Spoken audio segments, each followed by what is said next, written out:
people are aroused. I haven't seen people so aroused in a very, very long time. Do not come.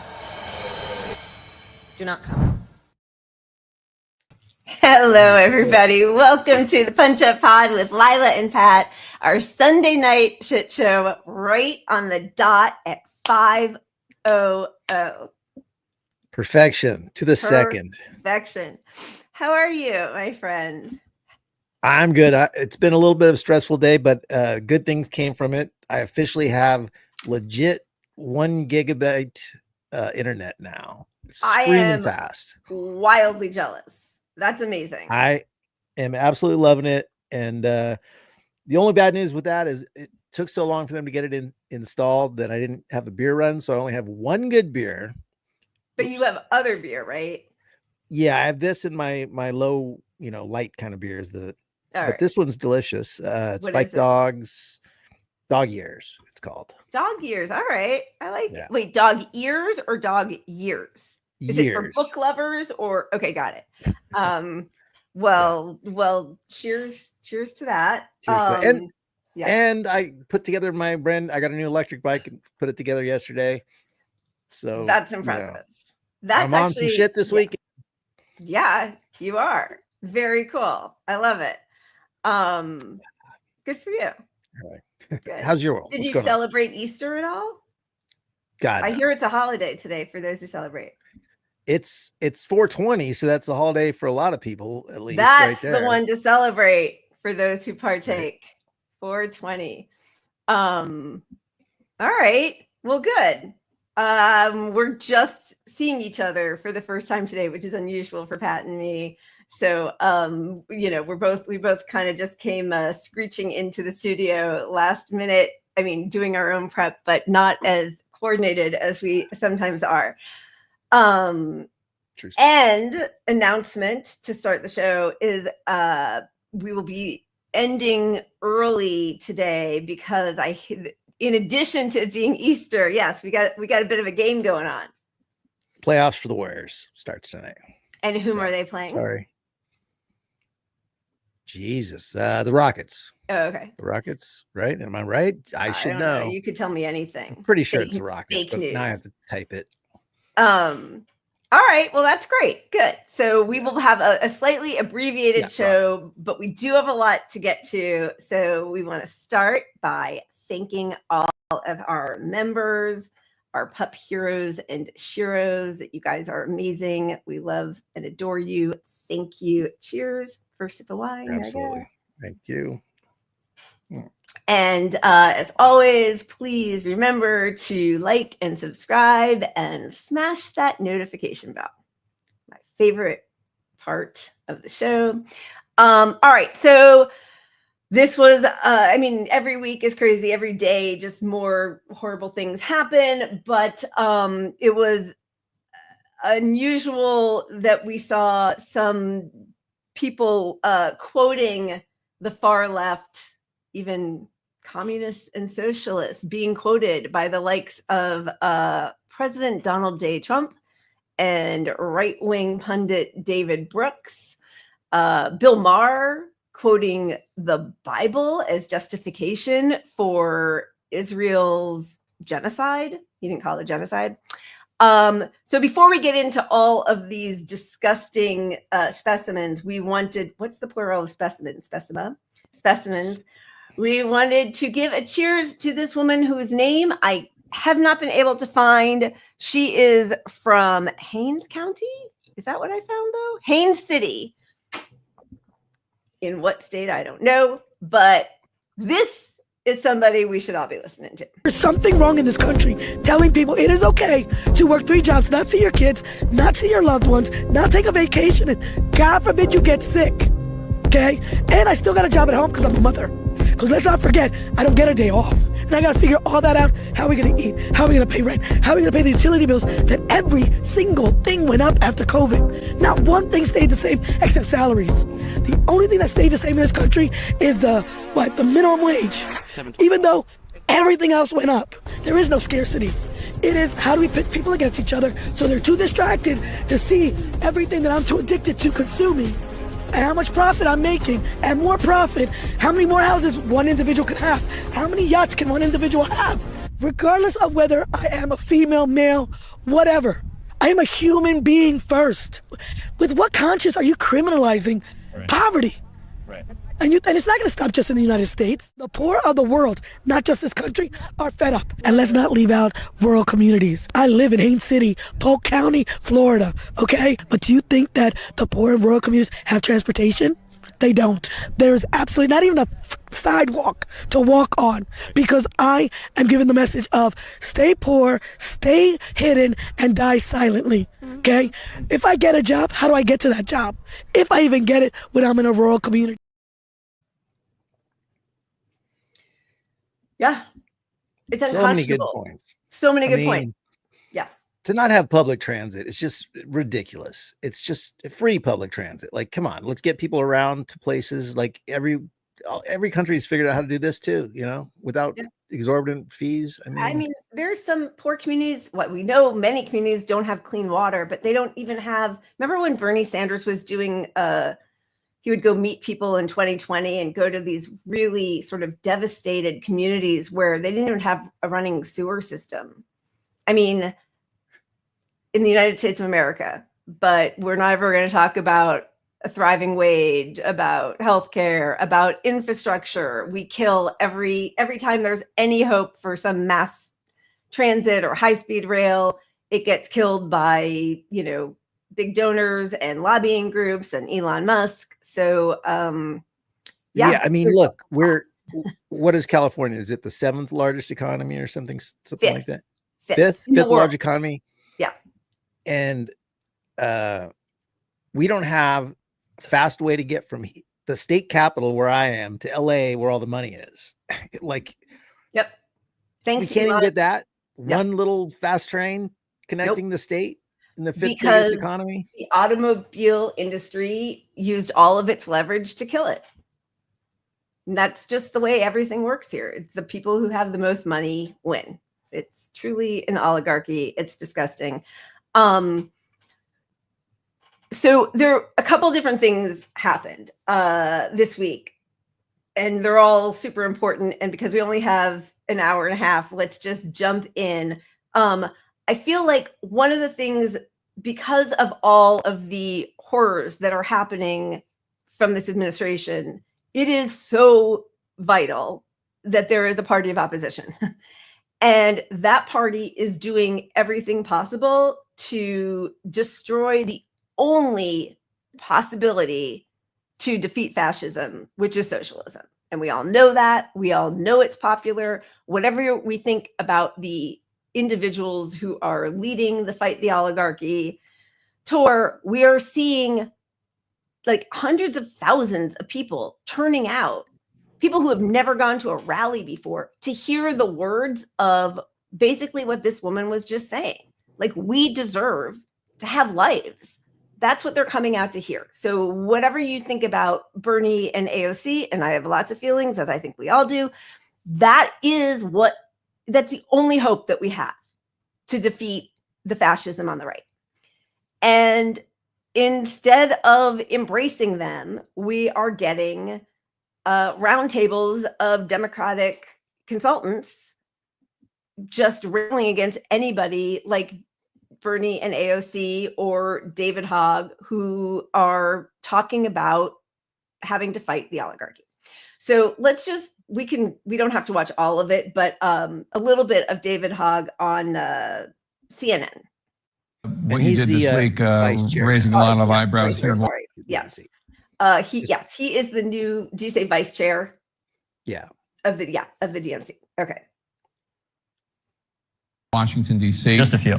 You announced this week you're the vice chair of the Democratic National Committee, but you're raising $20 million to boost primary challengers running in safe Democratic seats against incumbent Democrats. Yes, safe Thank you seats. for the clarification. Yeah, it's causing a lot of stir. We asked James Carville about it the other day. We couldn't get you. We couldn't book you that day for whatever reason. Rest assured, he's my biggest fan. Well, so here's James Carville. Here's what he had to say about your idea. Take a listen. The most insane thing I ever heard is the vice chair of the Democratic National Committee is spending $20 million running against other Democrats. Aren't we supposed to run against Republicans? What's your response? What's his plan to deal with our 27% approval rating? That's my question to him. The fact of the matter is right now, our party is in a crisis. We are seeing people lose faith in our party. They're losing faith in democracy across the country. And we need to make sure that we're getting people to vote for Democrats, not simply because we're not Donald Trump, but because we have a better message, a better option for them. Not simply the less bad of two options, as I think Carville tries to promote when he says, well, we just shouldn't say anything. Carville believes in a politics of being timid, of hiding. I believe in fighting. And that is what people want to see right now from the Democratic Party. We just saw an example of that with Senator Van Hollen going to El Salvador to say, we need to meet with this man. And yes, Democrats obviously are in the minority right now, but let's be clear, we cannot win back the majority if we do not convince the American people that our party offers something that isn't just not Donald Trump, but is substantially better than Donald Trump, that fights to lower costs for Americans across the country, whether it's healthcare, housing, or the foundational building blocks of the American dream that feels so out of reach for people, or addressing gun violence. We can't simply just hide, as Carville repeatedly promotes, not to mention the fact that, frankly, he has not won an election since before I was born. I think it's time for some new voices in our party. When were you born? 2000. Well, I guess that. So anyway, I can hear James Carville's head exploding all the way from New Orleans when you called him timid. And James, you're welcome back on the show next week. And you Happy to talk more. And you can respond. Who are some of the Democrats that you want to primary? Who are some of these people that you think deserve the Democrats to focus on them in their safe seats, $20 million worth? Well, in particular, right now, what we're hoping with this effort is by announcing this, we can get a lot of them to decide not to run for office again so that this isn't necessary. Give me one. Give me one name. Well, I have to wait to see who retires out there because we don't want to pick unnecessary fights, but we're willing to do that if our approval rating continues to be at this rate, not to mention the fact, yes, we're planning on spending millions of dollars to ensure that we're getting Democrats that are simply, this is not a thing that is just about age. To be clear, there are older people who suck, as we just saw, and there are younger people who suck as well, and people of all ages. Unfortunately, that is not specific to age. We are here to find the most effective young people in our country, truly generational leaders, and replace people that are failing to meet the moment right now that we hope step aside. And in addition to that, we want our frontline candidates to win. Just yesterday, we gave the DCCC $100,000 as one of their biggest contributors this cycle. And that's because we're not just talking about challenging Democrats in safer seats. We want to support young people that are running in our frontline seats as well to get us into the majority in the first place. Give me an idea of two Democrats that you're excited about, that you think of, these are the kinds of people I want more of in Congress. I want more people like Congressman Maxwell Frost, right, who has helped to lead the charge in Congress against gun violence, helped to push, the former Biden administration to create the Office of Gun Violence Prevention that oversaw in a 2-year period a double-digit reduction in gun homicides. That is remarkable. I want to see more people like AOC who are going out there and fighting, but it's not just progressives as well. Ultimately, I want to see people, even if they're more moderate, that are not owned by special interests, that are not taking corporate money, and are here to reform our campaign finance system to give people faith in our democracy. Because Democrats can't just go out there and say, well, we need to fight for democracy over and over and over again, when we don't show why democracy matters because we don't use it effectively enough by fighting to revive the American dream that so many young people feel like isn't possible. And if people want to support our work, they can go to leaderswedeserve.com. David Hogg, thank you so much. Appreciate your being here, sir.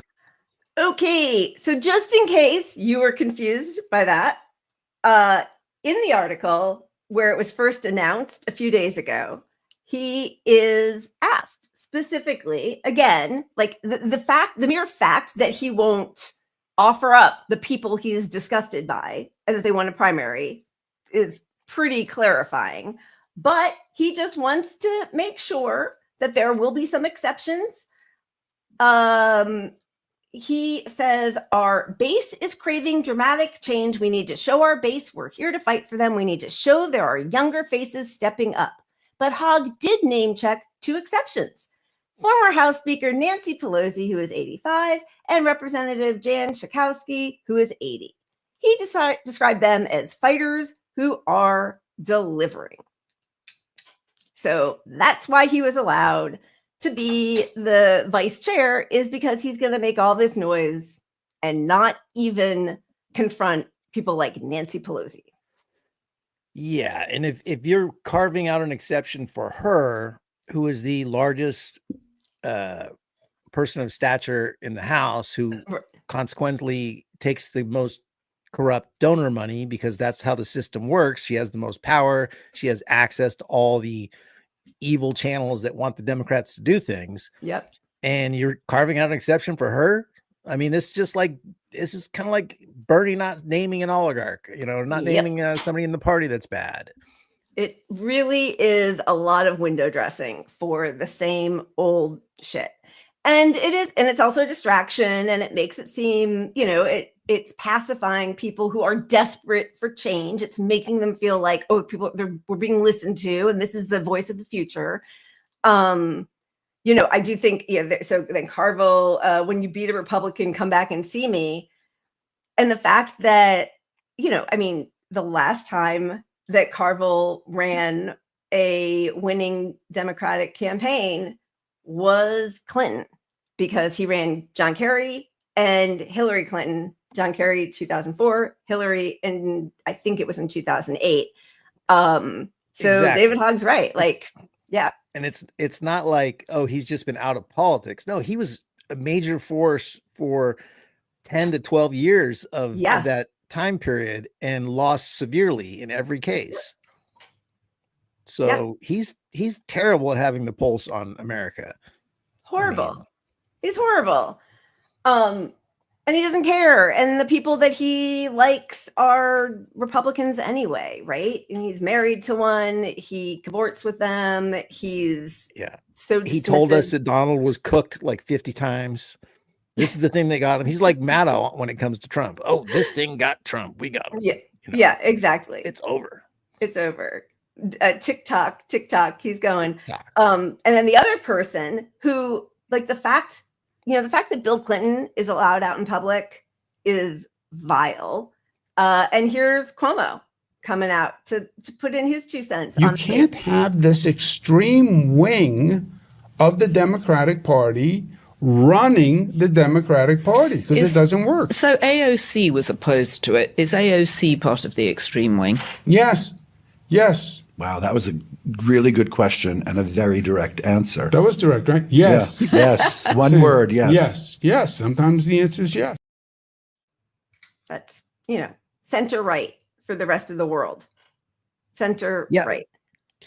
If this was a real interview, you ask, okay, what is extreme about her positions? Would you list the policies she supports that are extreme?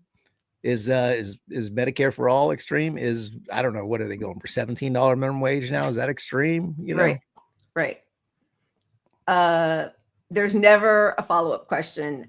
And, we'll spare you all of the clips today on all the Sunday shows of these people sitting around talking about the energy, because they can't deny it. It's there. It's happening all over the country, this Fight the Oligarchy tour. But they're sort of just like trying to dismiss it. But there's no way to dismiss what's happening or the sentiment, right? Like, they know that is how people are feeling. So they're going to keep going back to, well, but, call me the next time Bernie beats somebody. It's absolutely ridiculous when you look at the state. And listen, again, this is not about me or you saying that Bernie is great or AOC is great at all. But the words that they are saying about economic populism are incredibly popular, which is why Bernie Sanders still has the highest favorability of any elected official among Democrats. 75 points. I mean, anybody, Pelosi's under 50, Buttigieg's barely there, all of the rest of them are yards behind him, because everybody knows that they're just basically doing, like little nips and tucks to make it sound like we hear you, we see you. Yeah, well, what they're doing is they're trying to ignore Bernie's movement, obviously, and throw some wrenches in it on TV.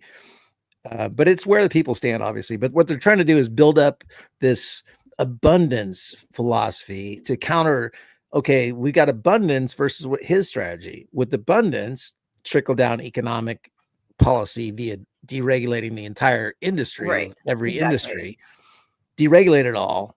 That's their trick. That's how the money will trickle down, is basically what abundance is. So they're gonna try to sell us that, and you're selling Democrats on that philosophy. They don't buy it. So it's just manufacturing some bullshit reason to not support the Bernie side of the movement, and the change within the party that really would happen if the party actually cared. It's obvious it would be the Bernie shit. Of course, 100%. Thank you, Kimmy. Love to you also. Love you guys. Thank you for the super chat. That is incredibly generous. And thank you to Big Dumb Animal. Thank you. Your late fee.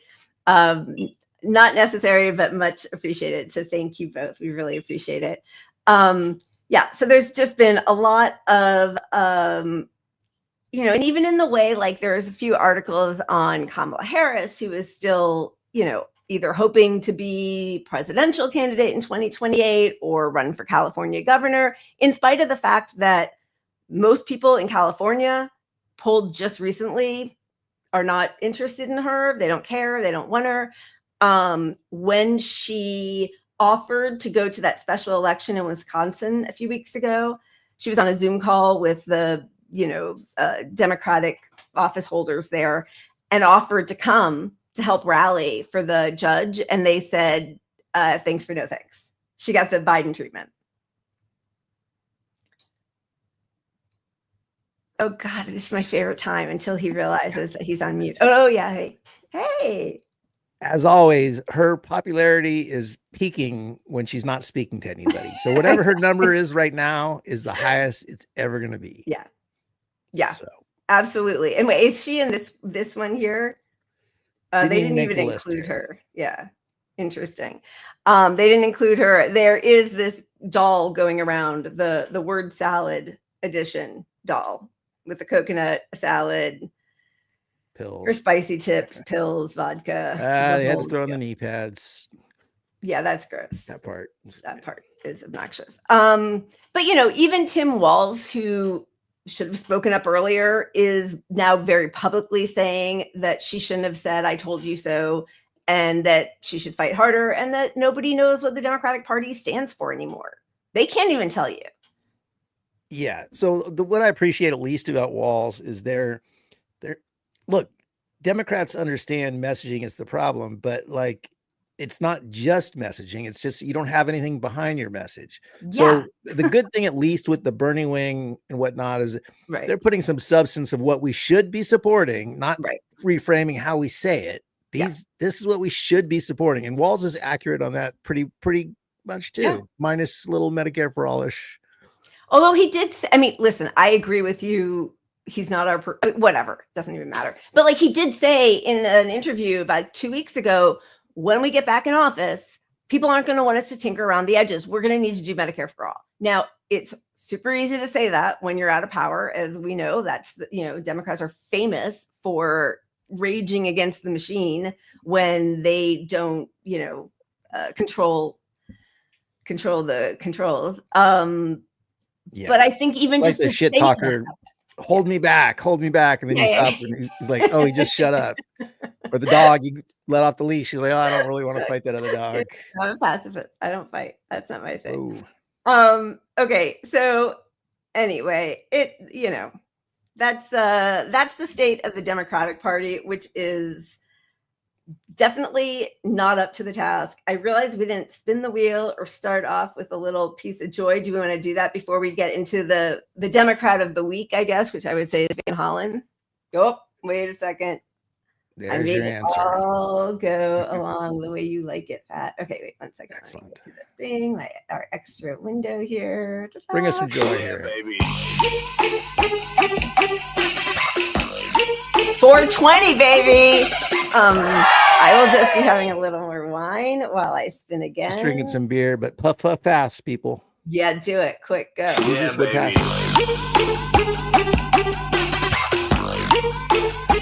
Of course, because we only have one today. I'm just going to remove it so we don't get ourselves into an issue. Steven! I thought you were dead! Fucking hell! No.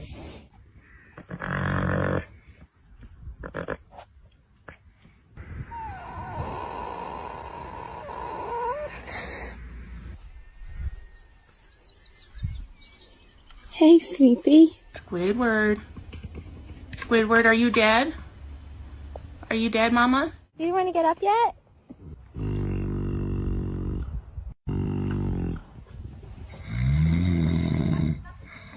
Hey.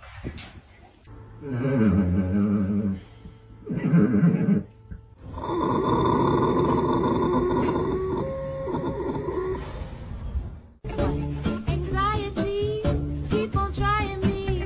Feel it quietly.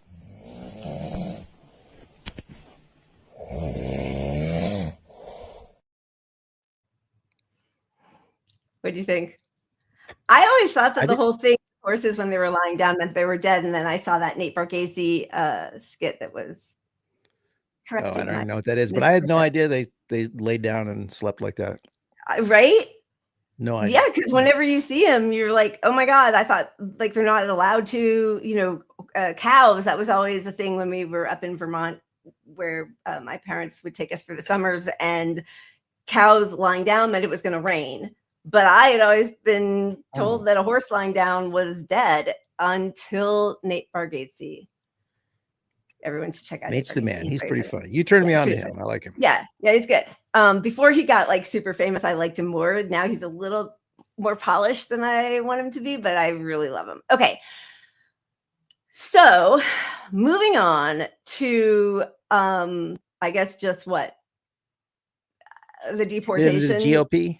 Yeah, the deportation fiasco. And just so we know, going into this week, Trump now polls as the worst job approval rating since World War II of elected presidents in the first quarter.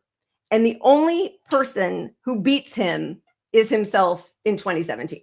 So he right now sits at the 45% approval rating and a 41% approval rating was what he enjoyed back in 2017. So this is not good. Yeah. This is not going well. And for him to be at that number 100 days, 120 or so days, whatever it is, into his election, it's really bad because all these policies he put in place, they're going to inflict immediate short-term pain, and it's not going to solve something. And a year from now, you're going to look back and go, thank God he made our gas fucking $10 more a gallon, and eggs are $28. And I mean, I was at the literal convenience store, and the guy behind the counter is talking to a guy buying scratchers, poor folks, both of them. Right.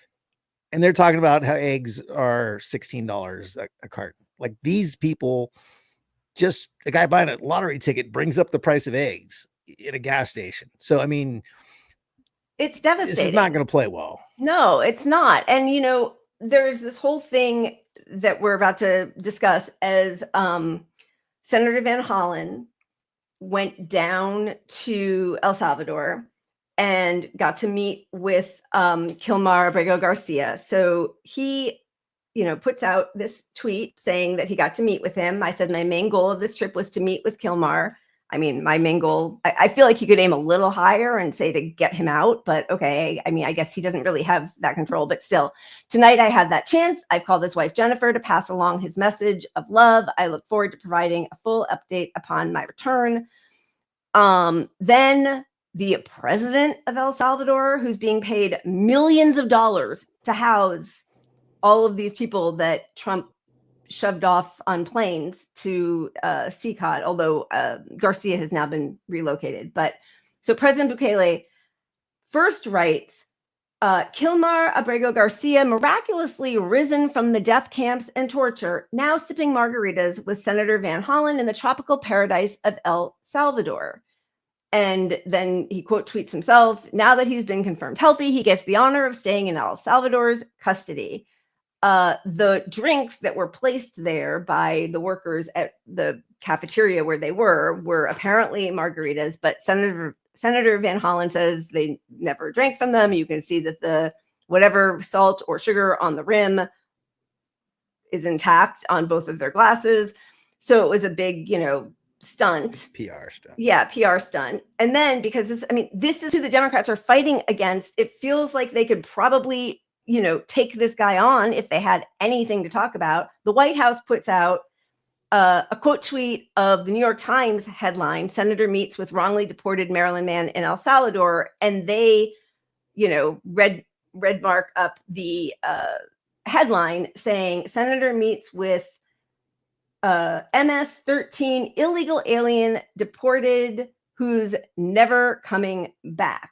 Fixed it for you, New York Times. Oh, and by the way, at Chris Van Hollen, he's not coming back. And then Bukele says, I love chess.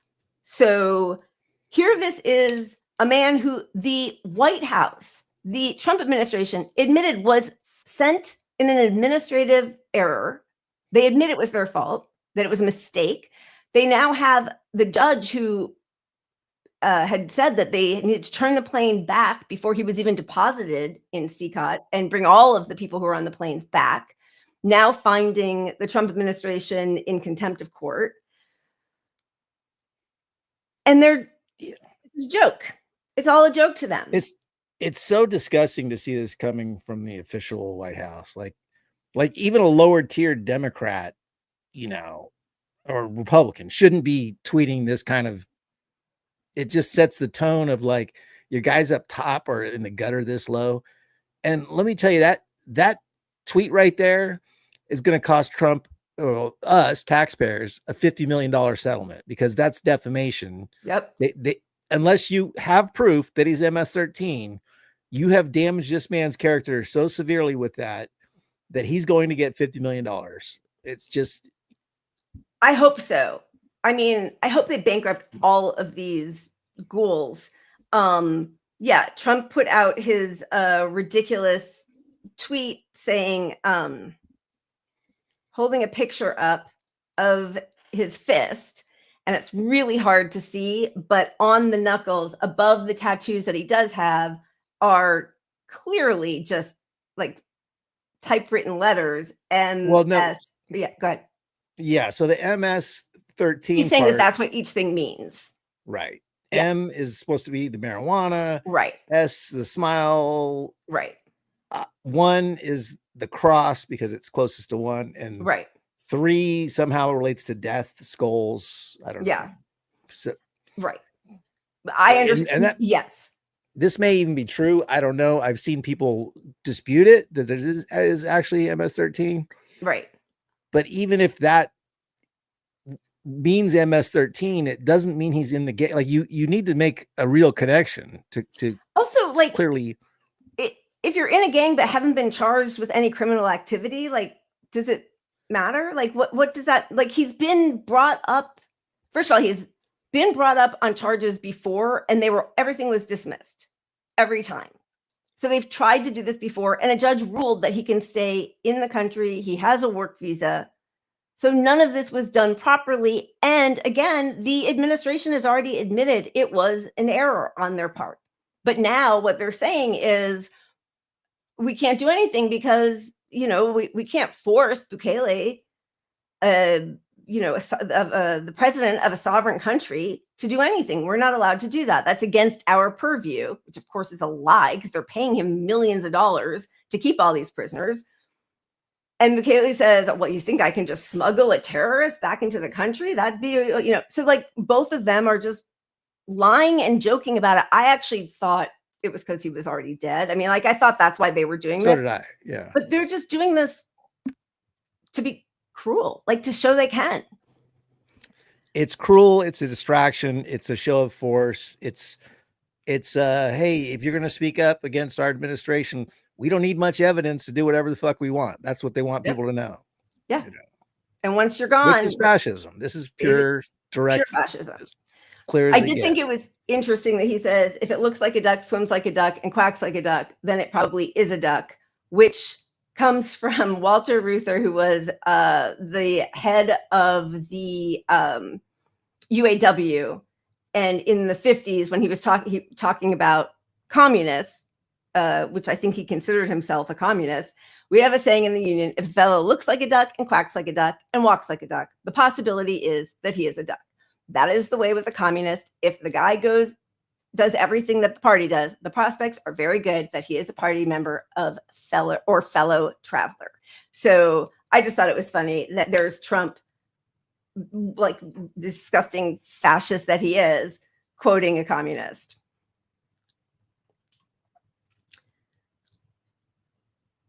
Oh boy, he's muted again. Pat, come on. God dang it. I don't know why I keep you know why I'm doing it? Because I have a burpee beer and I'm burping off mic. That's why it keeps happening. But the real issue, aside from all the brutality and the show of force, is that this is setting up, do we have courts or not? Because he's defying the courts openly. And if he gets away with this, then he really can get away with anything, because this is the courts declared he must do something and he's ignoring it. Yep.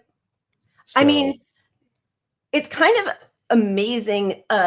Senator Kennedy was on, I think, with Kristen Welker this morning and saying, like, just completely admitting, like, yeah, it was an administrative error, but it's not like it's something that keeps happening over and over again. Like, how many, like, one error? Does that happen to anyone of anybody in our family? I mean, human life means absolutely nothing to them. They're repulsive. Then they trot out, sorry, I am looking here. Oh, okay. So then here's the other thing that happens.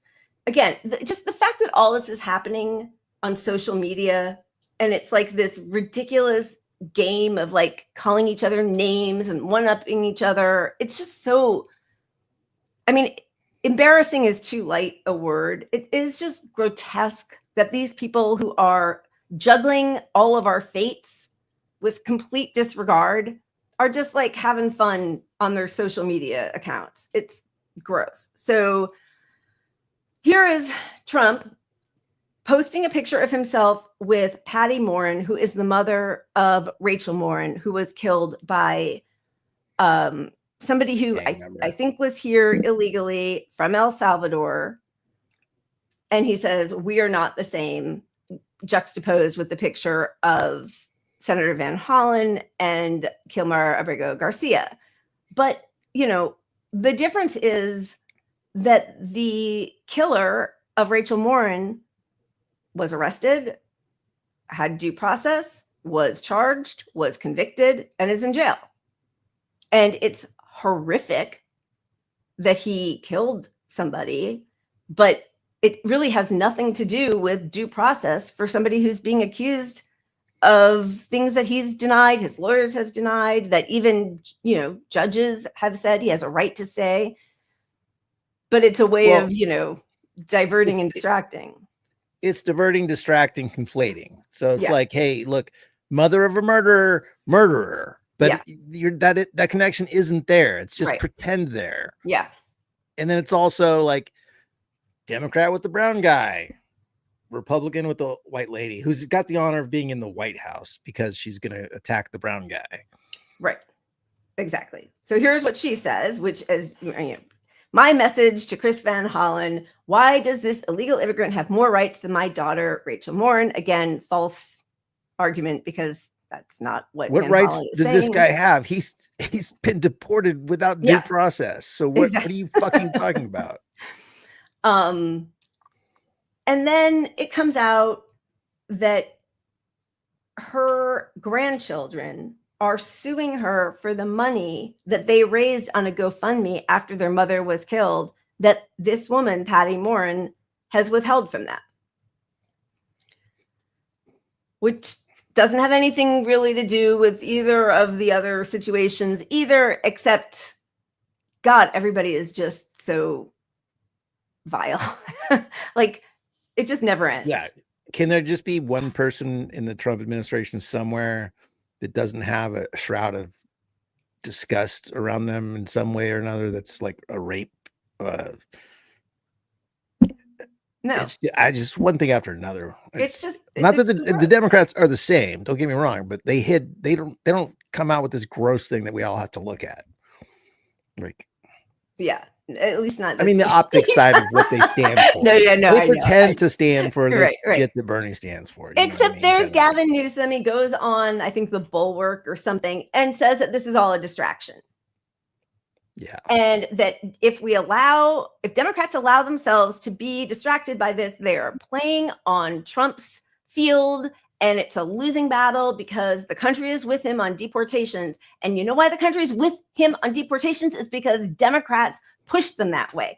That was not what Democrats were feeling, Democratic voters, in 2020. And in fact, Joe Biden, liar that he is, came in saying that what Trump had been doing was disgusting and we were going to fix it. And every person had a right to due process and people have the right to file for asylum. And then the Democrats came in, caved completely, and wrote one of the most far-right border bills ever, and then egged, lambasted Republicans for not meeting them even further right than Republicans had gone. So that's why it's a losing issue, because Democrats made it a losing issue. And it really isn't even a losing issue. It's just they want to keep framing it as a losing issue, but it's not. It's like you're always going to have a right wing, like, oh, you got to work your ass off in this country, and that's how we make it in society. You know, no social programs. That those kind of people are always going to exist, and there's a space for them that should be the Republican Party, right? But the left saying, well, we're going to do that too, gives nobody any choice, and will always deflate your own voters because your voters don't believe in that stuff. If you're on the left, you're supposed to be empathetic, supposed to understand people's, we're not starting with an equal baseline. Somebody poor needs services to, supplement their education, yada, yada. So without the left doing that, all the people that know that that's the reality and that's a society that we want, they have no place to vote. And, sorry, because there was this comment here, 2 things from Truth to Tweet. 2 things Dems are good at: fundraising and helping Republicans, and crushing the left, which is like, that's all they do. That's their whole deal. So I am, Van Hollen did respond and said, like, I mean, of course, like there's been a huge effort on the pretend progressive Democratic side that, what's his name? Brian Taylor Cohn or whatever. It's not Midas Touch. It's another, or maybe, is it Midas Touch? No, he does another one of those Occupy Democrats or something. I think he has one of the biggest podcasts actually in the country. Like, I think he even beat Rogan this past week. But so it was on his podcast with Gavin Newsom, where Gavin Newsom said it was a distraction. And there has been a big push like, oh, that was taken out of context. This is what he really said. Of course, people should follow the law. But I will say that it's probably going to be too small to read. David Weigel saying, transcribing it. And at the beginning, Newsom does say, this is a distraction of the day, the art of distraction. Don't get distracted by distractors, we say. And here we zig and zag. This is the debate they want. It's their 80-20 issue because of you, as they've described it. Those that believe in the rule of law defending it, but it's a tough case because people are they defending MS-13? Like, he's like, veering into Republican talking point territory. So, but then at the very end, he goes back and says, they want to have this conversation. Don't get distracted by distractions. We're all perfect sheep. Well, due process is not a distraction. And we're seeing, there was another horrific video of a kid just being grabbed off the street by people in black cars who don't identify themselves and just drive away with them. I'm sorry, but why are Democrats not leaning in further to the due process argument? Like, it's such a clear, easy win. It's not complicated to explain this. Like, hey, if they can go after this guy with no evidence and lock him in a Salvadorian prison, they can do that to you. And then you just say, okay, here's a clip. Look, they Trump administration just admitted they don't have time for due process the way they're running things. So that means all of you Americans aren't going to get due process. Like, this is not rocket science. People understand it. You just need 10 seconds of explanation before agreeing, before pretending like, oh, we look like we're defending gang members. Yeah. It's like defund the police. They're going to pretend like that's why Democrats lose, when the only person who actually talked to defund the police was Cori Bush in 2022, and she won, or 2020, and she was won. the only one. Yeah, who actually said the words out loud. Another person that just sorry, I keep having to go back to my glasses because this just continues to happen, and we cannot just wait for the courts to save people. Okay, here's another one. This was in Florida, I think. Yeah. So this is the reporter. A U.S. born citizen was arrested in Florida for entering the state as an unauthorized alien. His mother and a community advocate showed his birth certificate during a hearing in Leon County. The judge said she had no authority to release him. He will be held in jail for the next 48 hours because he is under an ICE hold. He is a U.S. born in Georgia. Highway Patrol trooper made the arrest. Approximately 1,400 troopers have completed a 40-hour training, allowing them to question and detain people they suspect are in the country without authorization. So the judge agreed. He is U.S. He's a U.S. citizen, born U.S. She saw his identification. She saw his birth certificate, but she said she did not have the authority to override the hold that ICE had put on him. Now, he has been released since, and they're planning on suing. Good. U.S. citizen released from jail after arrest under Florida's new anti-immigration law. Yeah. Well, and like I just with the other case, all these things that the Trump administration is doing, they're creating so many lawsuits that we all are paying as taxpayers. Normally, like these things, there's just a few lawsuits here and there, and it costs the government, but it's not impacting so many people that there are mass lawsuits, right? But there will be mass lawsuits over all these firings within the government, these federal workers. Yep. I mean, this is all going to cost us so much more than whatever alleged $250 million that Doge is saving. Right.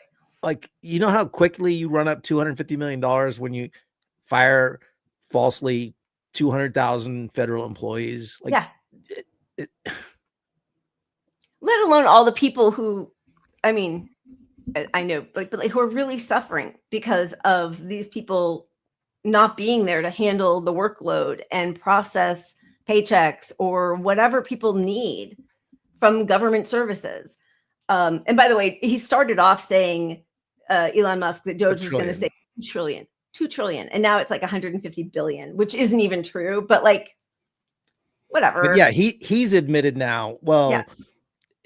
He's saying $250 billion now. Right.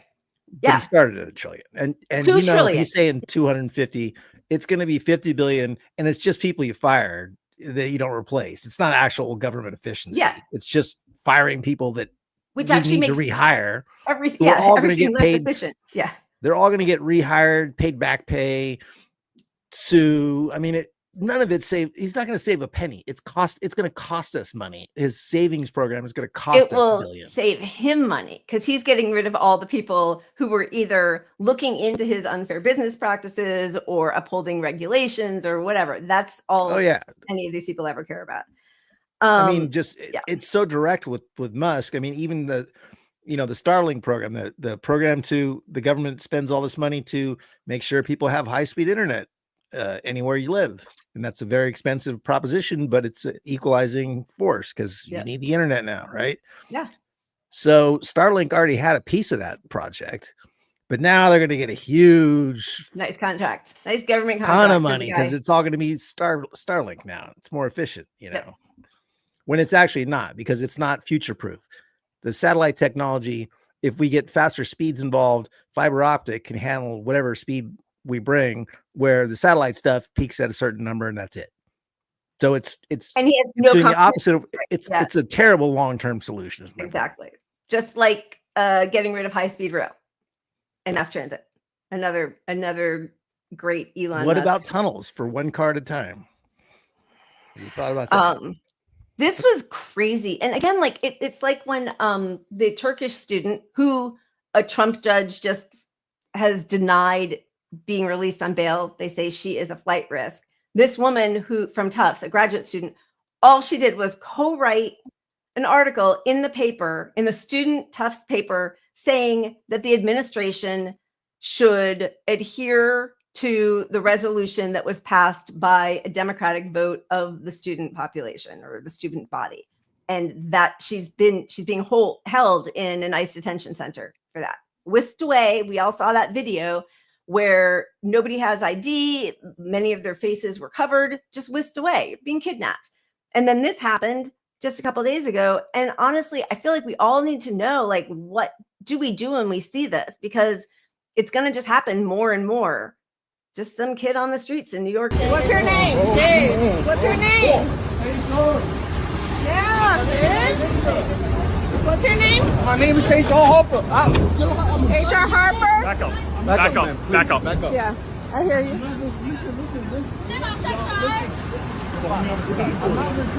It's probably ice. H.R. Harper. Defend your first goal line.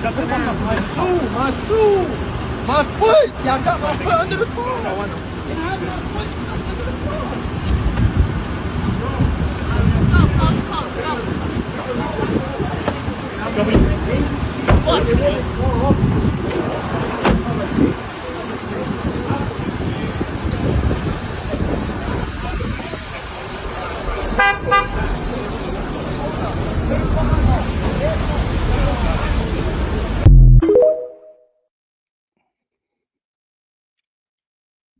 So, like, what are we supposed to do? Where is the accountability? We don't have badge numbers. We don't have names. They don't show any ID.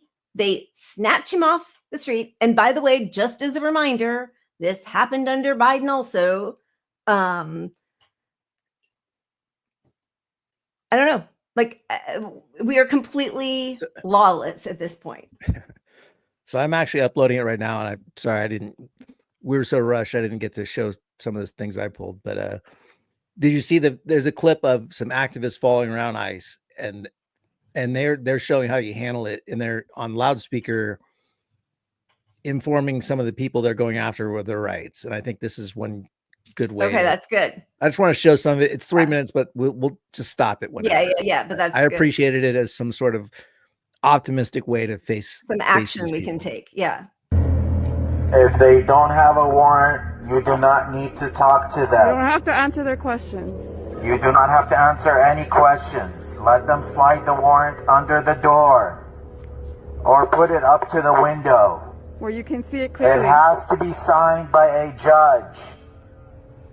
They can have their own warrants that are not signed by a judge. They're not valid. They are not valid.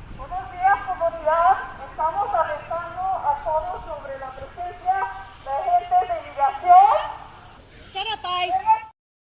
Anyway, it goes on like that, but like, you know, it's really important that these people they see Americans saying this is wrong. Here's your due process. We're going to make sure due process is followed here, because this is a situation we're actually aware of, because the activists somehow found this situation. But I think that's useful stuff to pass on to everybody, that, hey, you know, ICE needs to have a warrant signed by a judge. Right. You know, check for the signature. But if these people are on their own, none of this due process is even happening. This is just, there's a camera on and some activists there. So and also, we've all seen what cops can do when they're upset by people pushing back on any level, right? So there's a huge segment of the population who's now just terrified. And it's like, well, can I afford to go to jail? I'm a single mother with 3 jobs and kids, or whatever it is, like, can I afford to be killed by this person? They're terrified. And these people are also usually paying in completely to our Social Security Yep. And they're paying their taxes because they don't want to be deported. So they, and it's a fairness thing. It's like they just want to live, right? So here's the taxes, here's our Social Security money. And now that the IRS is ratting out people, now they're like, I listened to the NPR had somebody on that's an immigration person, but they were saying, I'm not advising my clients to pay taxes anymore because I can't say it's a safe thing. Yeah. Yeah. Well, and like the Columbia graduate student who's the head of the Buddhist club at Columbia, who went to what he thought was going to be his interview with immigration agents, his like scheduled interview or meeting, and ICE arrested him. He was not here illegally, but he was, along with Mahmoud Khalil, one of the sort of intermediaries between the administration and the peaceful protesters. He actually confronted, there was one video of somebody saying something about, we hate Jews or something truly anti-Semitic on campus. And right away, I can't remember Motion. I think I can't remember his name, so forgive me. But was interviewed. Yes, was interviewed on 60 Minutes about. Thank you, thanks, Josie. That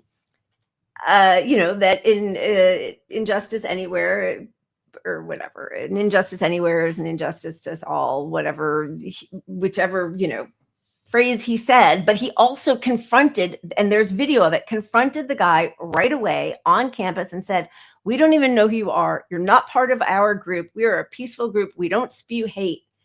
Please leave. This is not helping. We don't endorse anything you're saying. Like, you cannot control everybody who wanders around on campus, clearly, as much as you might want to lock them all up. But, but so he also was just taken away. But so what happens though, is that so now they're automatically doing something illegal. Don't pay your taxes because, DHS is telling the IRS and anybody who wants to snitch on your neighbors. And so now people are going to stop paying their taxes so that there's not a record of them. And now they can be charged with, another crime. It's just also, it's just to have this scapegoat. That's the whole point of it, because you're cutting off the money the government needs to pay for programs. Unless you're MMT, they can do whatever they want. But regardless, you're cutting off a pipeline of money. Yep. Well, and state taxes are truly necessary. Yeah, but go ahead. Right. Sorry. Steady income you're cutting off, and you're getting rid of people that need to fill jobs that people here don't want to fill.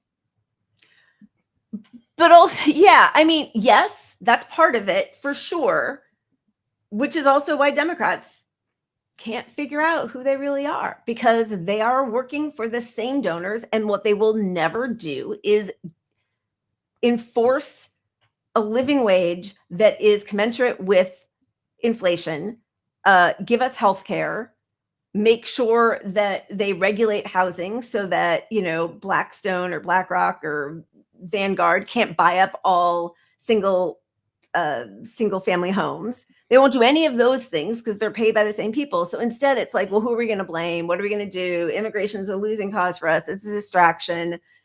It is just, and I think too many people on both sides of the aisle and independents who, like, Trump's at an all-time low with independents right now. The people understand. It's just the politicians have moved so far to the right, and then they get on these cable, corporate media shows and talk about how, AOC, who's like center right, versus the rest of the, industrialized world, and Bernie, that they are too radical. But the people in our country do not believe that. No, and I guess I kind of feel like we should show some of the GOP town halls because their people are pissed at them for Doge mostly. Like, If there's one thing, it's Doge, because they A lot of understand, them are you know, either government employees themselves or they need the government. or they're worried about Social Security being cut, and they know that's what's happening. They know that's the GOP goal is to cut Social Security, and they're not buying it. Are you pressing the button or am I? Yeah, let me see. Which clip do we show? Let's go with Grassley first. Yeah.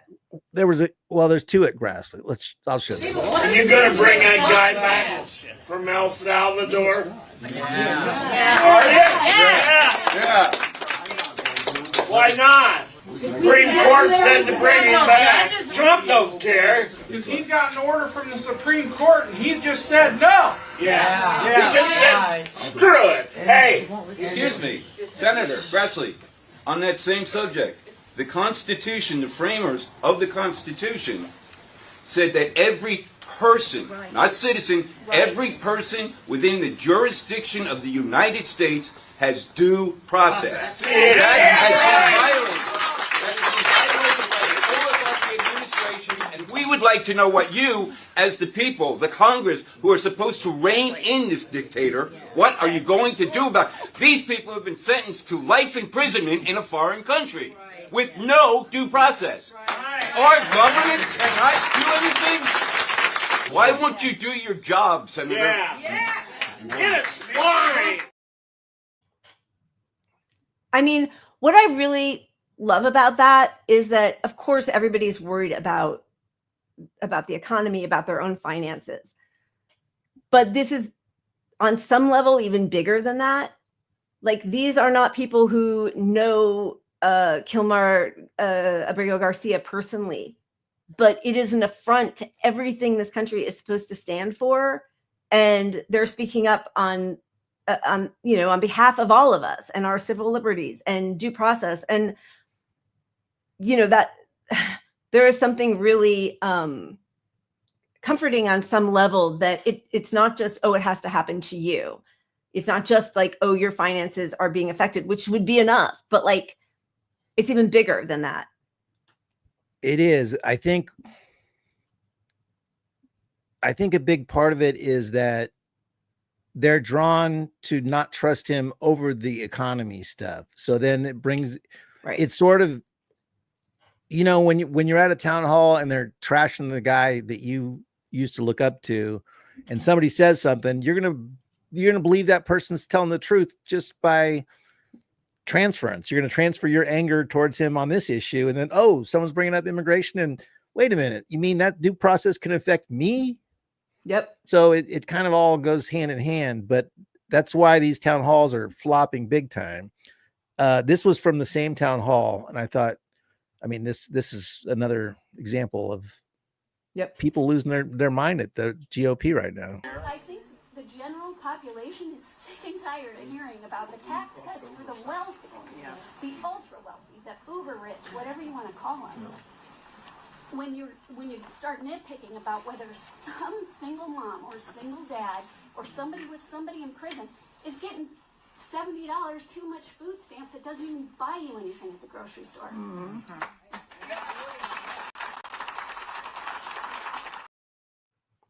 Yep. Yeah, it's terrifying because, like, how quickly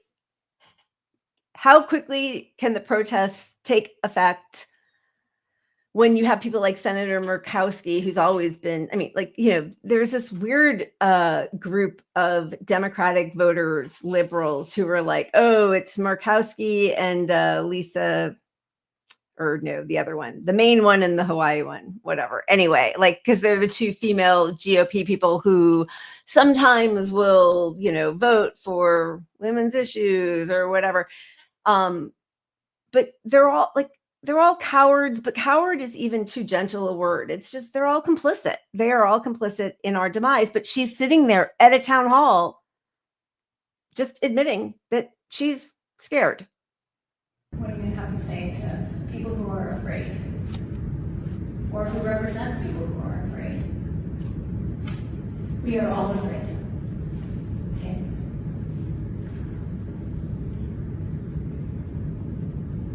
So I've stated.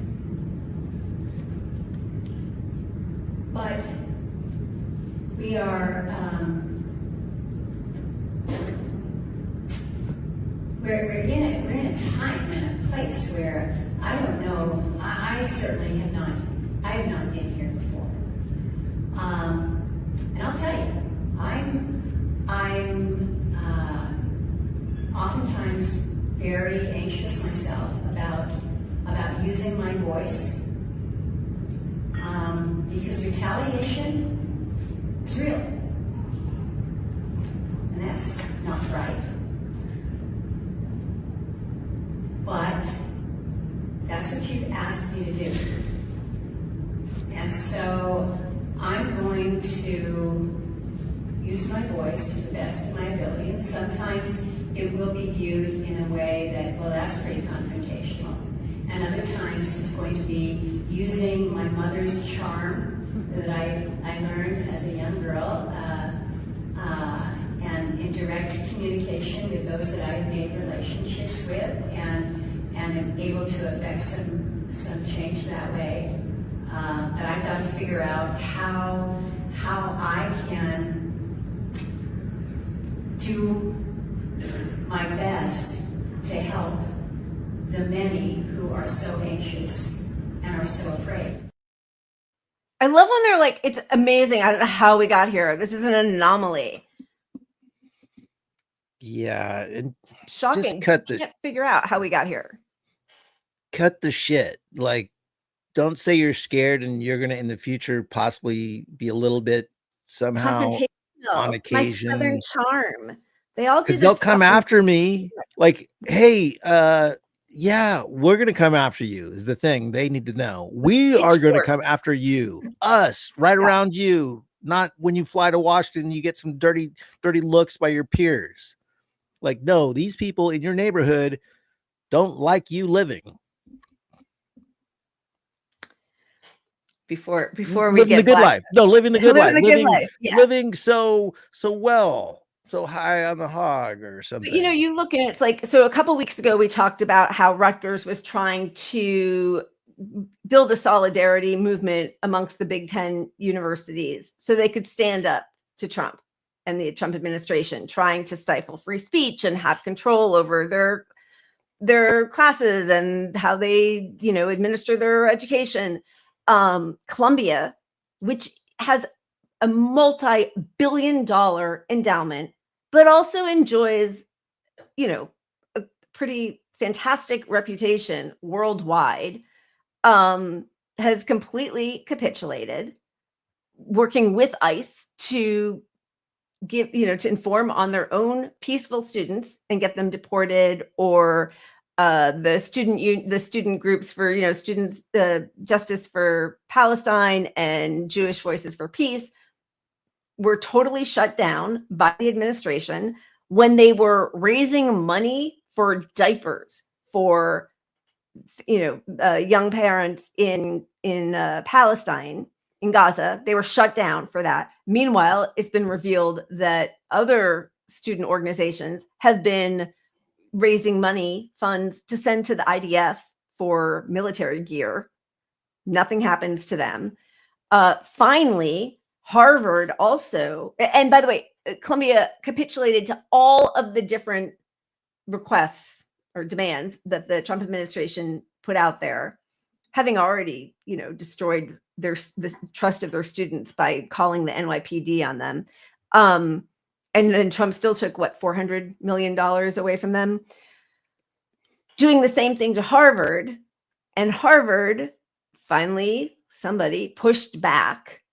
Yeah, so Harvard pushed back. Wait, let me just get to the thing. Sorry, putting on my readers. I'm conscious of the time. I know the Warriors are warming up. They're getting ready. So Harvard, let's get right here. Okay, so Harvard says they will not comply with Trump administration's demands to dismantle its diversity programming and limit student protests in exchange for federal funding. Their university president, Alan Garber, announced. Then, because they are truly just cry bullies, as Adam Johnson of Citation Pod says, cry bullies, they said, it was a mistake. Trump officials blame mistake for setting off confrontation with Harvard. Yeah. That's because the bully got punched back. You know, I've been in a bar when somebody mouths off and I've stood up to them and they're like, oh, it's a misunderstanding now. Yeah. It's weird. Oh, Yeah. it was weird when you were making fun of that fat guy over there, or, you know, oh, Yeah. but it was a misunderstanding now. I get it. Oh, okay. But that's what happened with Harvard. But they showed you could stand up, you know, and part of it probably, you know, institutions like Harvard have so many donors that are, they don't need to rely on that money on a certain level, so they could take the risk, I think. But it should be contagious from higher institutions. Yes. They should all be together saying none of us are taking this. None of us. 100%. And the fact that they're not, because, you know, it's a combination of the financial stuff, but also it's like a careerist sort of thing. You know, they're pals with all of the people who are their donors. That's their society, right? So it takes somebody willing to say, like, I just don't want to be a Nazi today with all of you, and we're going to fight back a little bit. But like, there has to be that level of solidarity. There has to be a little bit of, you know, organization ahead of time. All of the Ivy Leagues should be pushing back. All of the universities, anybody in education.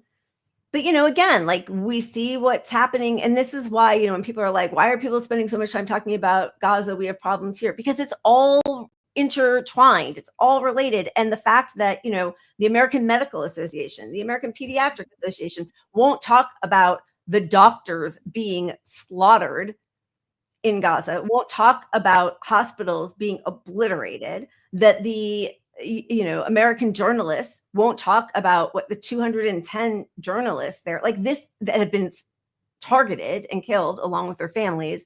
It is just, again, like, cowardice is not the right word. I need to find a stronger word. Yeah. To me, it's look, Palestine points out the intersectionality of all these issues, right? Like you were just mentioning. But it also brings up as citizens, how helpless we are, how our views are so irrelevant. And that's a big part of why Palestine, I think, changed the game a little bit on what's happening now, because so many people are against it, and you know, not in our name, or whatever, however you want to phrase it. Like, and I mean, you would think, you know, millions of people in the streets for a year and a half would change policy a drop, but it hasn't. So I think that's why now it's all peaking. And when you see somebody finally fight back, you're like, Jesus Christ, you know, here we go. Can we get some, can this be a little bit contagious and somebody grow a spine? Absolutely. But it does need organization, even behind these huge educational institutions. But yeah, because what we're seeing, the lawlessness and the disregard and the dehumanization of the people who, you know, the IDF says are terrorists and their enemy, that's all happening here. Oh, you know, you're supporting anti-Semitism because you're against a genocide, and that goes against US policy. You're arrested. You are a member of, you know, MI13. You're arrested. You're a terrorist. You're a wife beater. You're a, you know, drug trafficker, human trafficker. They can say anything they want to vilify people, dehumanize them, and make them acceptable victims of you know, their boot on all of our necks. And I think, even though we all saw that study that came out of Stanford and Princeton saying that the US is no longer a democracy in 2014, because the people in power don't care about what their voters affected by our views. Yeah, only by money. But I think the physical violence, like there's social violence and social murder every day, all the time. But I think, I mean, I think the physical violence really brought it to a head. But just also, and this is, you know, why it's like, even in the standing up to the Trump administration, on some level, it still does come down, of course, to money. So, I mean, this is a good thread, but This is I think an associate professor at Harvard, Joseph Allen. Last year, the United States sold more educational services to the rest of the world than it sold in natural gas and coal combined. One of our strongest exports. Harvard has a training program for doctors to specialize in the field of occupational and environmental medicine, OEM. It's being defunded. As an example of the pure financial cost, here's a study this month on the shortages in California and the economic cost. $1 billion annually. Another example of how Harvard, or all of these big institutions help our economy. Every dollar of research funded by NIH generates $2.56 in economic activity, and federal funding to universities has been a key reason why the U.S. has been so successful. Another, more than 1.1 million foreign students come to the U.S. each year to study. They contribute over $43 billion to the U.S. economy in foreign currency balances. Students who came to the U.S. to study founded 55% of America's 582 startup companies worth at least $1 billion. So, I know we all know that this has nothing to do with helping anybody or saving anybody money, but it shouldn't have to come down to the fact that disregard for humanity doesn't make economic sense, but at least that's a place to start to try to convince people that this isn't even economically sound. Yeah, and I think the economic message is the one that resonates with the Republicans the most, because all the cruelty turns on some of them, but then now that cruelty costs me a lot of money. You mean my family on average is going to pay $4,000 more next year for the same shit we bought this year? That might start registering to me that there's something wrong here. Yep. Lisa Murkowski, can you have a spine? That kind of thing. I don't know, registers.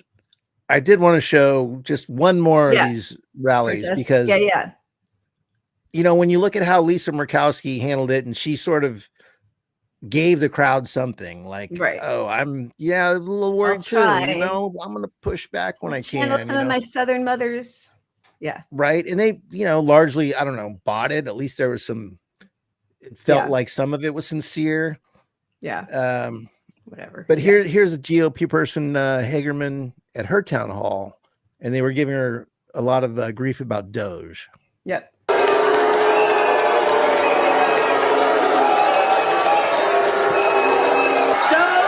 is not dismantling Social Security.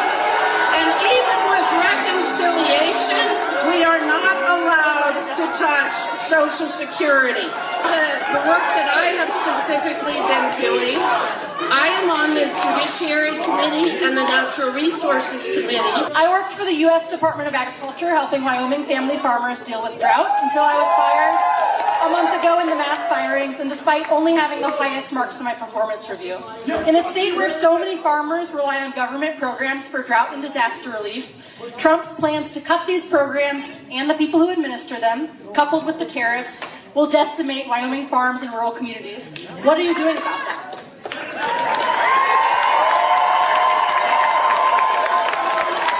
I disagree.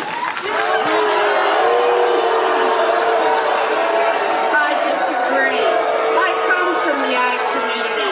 I'm well aware of what kind of programs are out there. It's so bizarre to me how obsessed you are with federal government. But here's the thing.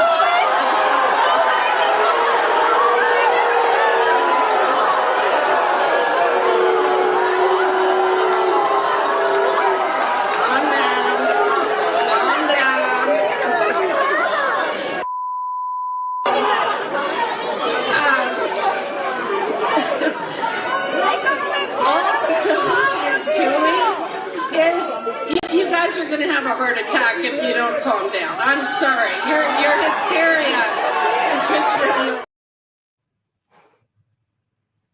really... That's insane that she would speak to her own constituents that way. But yeah, people are pissed. And we need that, FDR capitalist right now, I mean, the least of what we need, to remind his pals that they're going to come, like, there's going to be an army of Luigis. People they have nothing left to lose. Like, what are they going to do? They see what's going to happen to them because you're broadcasting it so brazenly. And the people that are going to be the Luigis are not the ones that see the future of what's happening to them. Like, all these things are hitting so many people hard right now who needed some relief from the government. And you're coming in and saying, oh, instead of relief, it's going to get a little tough for some of you. You know, you're going to have to make some sacrifices for us. And they're not buying it. And until it goes beyond just protests in the streets, they can get away with this, but they're going to their town halls and feeling some actual violence boiling up. Yeah. It is there. People are ready to do things. I think so too. And, you know, when you have David Brooks, whom I despise, writing an op-ed in the New York Times, I think today, was it today? April 17th, no, 3 days ago. What's happening is not normal. America needs an uprising that is not normal. And the substance of the piece is basically like all the you know, he still is like an institutionalist. All these institutions need to band together and fight back. They're just as powerful if they, you know, like, he doesn't talk about what got us here at all. And he even manages, you know, to throw in a dig about the fight the oligarchy. Wait, what's it? Oh, sorry. Wait a second. Here it is. So far, the only real hint of something larger, a mass counter movement, has been the rallies led by Bernie Sanders and Alexandria Ocasio-Cortez. But this too is an ineffective way to respond to Trump. Those partisan rallies make this fight seem like a normal contest between Democrats and Republicans, which of course is a lie because there are plenty of Republicans in those rallies. They're actually going to, you know, Republican strongholds. But nobody wants the solution to be what it has to be, which is socialism. Nobody who's able to write an op-ed in the New York Times, or who's the head of Harvard, or who's a vice chair of the DNC, like that. But the fucking chutzpah of this guy at the end, he says, I'm really not a movement guy. I don't naturally march in demonstrations or attend rallies that I'm not covering as a journalist. But this is what America needs right now. Trump is shackling the greatest institutions in American life. We have nothing to lose but our chains. I mean, come on. Seriously, take Marx's words out of your dirty, disgusting mouth. And look, marches and demonstrations, you're just, yes, do that. Okay, do it. Keep doing it. But like, when you see these GOP people come to their own town halls and basically get tomatoes thrown at them, yeah, they're gonna have razors in them next time, or, you know, like, some serious business going on. Not that we're proponents. Yeah, good. No, I don't support that at all. I want nonviolence. But look, they're still scared of their donors more than these people. They come out and they have this moment with their people, and then they're going to scurry back inside and not do it for another year. Yeah. Right? But that dynamic has to change. They have to be more scared of us than the donors, because they can't vote against their party until they confront the donors. And they're not going to, is the point. This ultimate point is they're not going to. Neither side is going to. Yeah. And if they do, it's a 10 to 20 year project to get them to be a little more on our side, 5%. Yeah. Right. So we got to have something that puts them on task to change something immediately, or there's a direct consequence to all your donors. These donors, these top 10 ones are the first ones on our list. They're going to all be bankrupt. Exactly. Which is why, I mean, first of all, it's been lovely to see, you know, the Elon Musk's Tesla stock just plummeting, and, you know, cars being recalled and people hating them, because that is a financial, but, you know, he has so many other financial pots to take from that, you know, he could lose billions. It wouldn't matter. But yeah, that is why the Fight the Oligarchy tour is so frustrating, is because what's the ask? Whom are we targeting? Right? David Hogg, whom are you targeting? You're not Nancy Pelosi? Okay. Whom are you not, by the way, Biden had more billionaire donors than any Republican in 2020. Kamala had more billionaire money than Trump did in 2024. So what's the ask?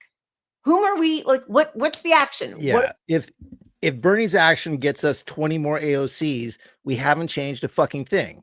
We've gotten 5 years closer to, I mean, the problem we need fixing today might be fixed in 10 years because we got 20 more AOCs in there, right? Yeah, but maybe. We need to fix the problem now. And the only way you're going to change something immediately is shutting shit down, boycotting the fuck out of some business, and putting the stamp of this company is going to go broke because we have decided as a group, our whole Bernie team, we're all targeting your business. You are going broke, company. And you're the next one on the list. And now when you see you're like 17th on the list, you're like, maybe we should change some policies to move down to 30 so we can hide for a while. And just doing that would make life better for a lot of people. And that's the process we need to put in place. Yeah. And it is really instructive that they are not doing that, because they both know what movement politics are. Bernie especially, he knows what it could be. I missed this. Jen Perlman and Pete Hager had Nina Turner on. I have it on my queue. I will watch it. I tune in every chance I get to Generational Change podcast, and I love it, but I somehow missed this one, which is ridiculous. So I will definitely check that out, because these people were sort of heroes to me 8 years ago. And it's been really depressing to see that there's no plan. Like, what is the plan when the fascists take over? What are you going to be asking all of these tens of thousands of people to do for you? The hypocrisy also, there's Cory Booker and Mark Kelly at a town hall talking about the protests that are happening against the Trump administration. And, the people at that town hall say, you did the same thing. You're not bringing up Gaza. You're not bringing up that we are funding a genocide. You shut us all down and move on. Here. Since it is almost 6:30 and we're transitioning to basketball, in my world at least, because NBA. Yeah. I did want to show this real short clip of the coach of the Warriors, who was actually using his platform to stand up and do what he can to highlight. I mean, the NBA is really harsh on people coming out with causes. They don't like, especially a lot of it started when the NBA was trying to expand to China, and speaking about human rights violations in China was very taboo in the NBA. But Coach Kerr doesn't give a shit. So here he was repping Harvard a little bit in a subtle way. Coach, your Harvard shirt, I'm curious to know if that has anything to do with what's going on politically right now, or if you just happen to reach for that. Something going on. Tommy Amaker's a friend of mine, Harvard coach, and he sent me the shirt. Actually, we practiced there in Boston in November. He gave me the shirt and felt like a great day to wear it. I believe in academic freedom. I think it's crucial for all of our institutions to be able to handle their own business the way they want to, and they should not be shaken down and told what to teach, what to say by our government. That's the dumbest thing I've ever heard, but it's kind of par for the course right now. So, yes, this is me supporting Harvard. Way to go. Way to stand up to the bully. I love that. And I don't want to rain on your parade. I do love that. But I know that, when they wanted to boycott because of, right after George Floyd was murdered, and they got the call from, what's his face, Obama, when Dwight Howard I think he just like tweeted "Free Palestine," and he got a call from the commissioner, from the NBA commissioner. So I appreciate, and I know that, like, you know, his politics are fairly good. I mean, I think in the end he's a lib, but whatever. But they're, you know, they're good. But I just feel like that was probably sanctioned and condoned by the people for whom he works. But I appreciate him doing that. Yeah, and I by no means, like I said, the NBA is not good about letting people use their voices. Right. They really want to keep their white audience, and especially the BLM stuff, they wanted to shut that down. Yeah. Like, they didn't want to point out any civil rights violations of China. I mean, there are a lot of things that the NBA is terrible. They're just as bad as most of the other leagues. I mean, they truly are. But I appreciate him. At least he's done what he can, and he is sort of a lib at the end of the day. But yeah, but I, you know, I appreciate that he said something, because I feel like everybody in this country has to get a little more comfortable with pushing back and protesting. Yep. Okay. Is that it? We only spun the wheel, what, twice? That's crazy. Let's spin the wheel for some fun before we get to our one good thing. Why not? Okay. You have bring time? a little joy to you somebody. Sure. Sure. All right. Okay. All right. A quick one. Let's see what we got. Yeah, baby.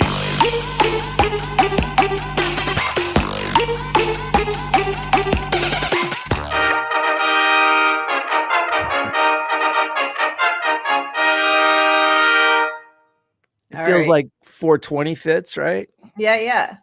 Let's do it. Let's go. Do all around. Oh yeah. Come on. Get everybody. Here we go. Oh no, I'd be dead. Dead.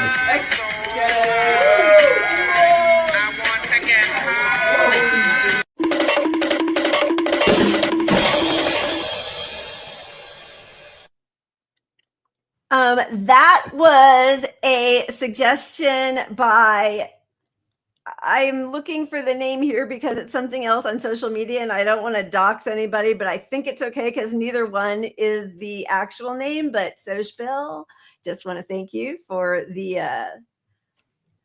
room, the weed room. What'd you say? Right on. No, right on. I appreciate Bill. He's sent stuff before. Yeah. All right. So thank you all. Happy Easter for those who celebrate. What would Jesus do? I think last night was the last night of Coachella, and the Irish band Kneecap brought a little protest of their own. So cheers to them. Cheers to all of you. We will see you on Wednesday. We love you guys. Keep punching up. Cheers. Bye. Cheers. The Irish not so long ago were persecuted at the hands of the Brits, but we were never bombed from the fucking skies with nowhere to go. The Palestinians have nowhere to go. It's their fucking home, and they're bombing them from the skies. If you're not calling it a genocide, what the fuck are you calling it? Free! Free! Free! Free! Free!